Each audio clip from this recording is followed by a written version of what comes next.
Adam was finishing off his coffee when his daughter called down to him. "Daddy, when's Mummy coming home?" "Not long now." "You should be in bed though. Go on back to bed." He waited for what seemed to be an eternity for her reply, and eventually got okay.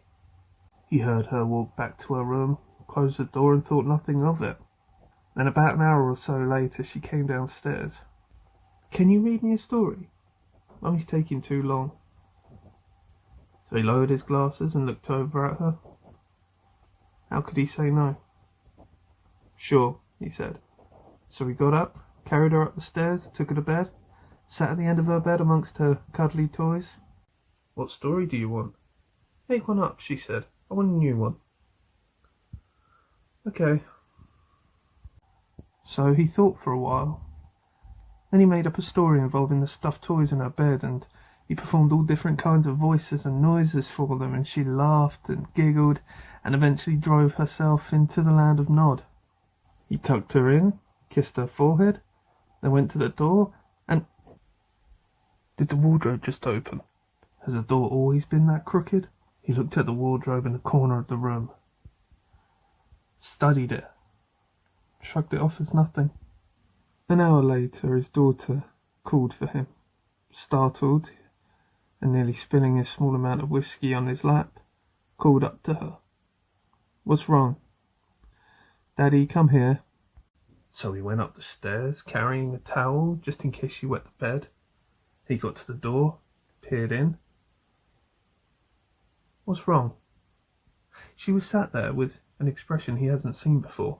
"Daddy, I'm scared." Why are you scared?" "The wardrobe monster." His eyes shifted to the wardrobe, and it looked no different than it did earlier. However, something wasn't right. On this particular night, it dominated the room. The branches from the tree outside the window stretched across the whole bedroom, reaching towards the wardrobe, making it look like it had veins pulsating. And it had a deep, heavy breathing movement, and it laughed at him, and... There's no such thing as monsters. It's all in your head. Try to go to sleep. It was around midnight when he was summoned again. He came up the stairs, peered in, and saw her sitting up by the pillows, looking really pale. "Honey, you're going to have to try to get some sleep. It's a school night." She looked at him, quite surprised. "Daddy, look!"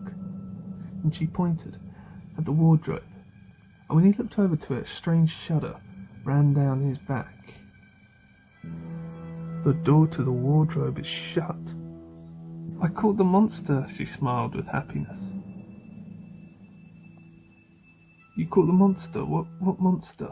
"The one I told you about. Go see for yourself if you don't believe me." Not to be outsmarted by his 5-year-old, he walked to the wardrobe. He stepped over the toys and he opened the door. Nothing fell on him.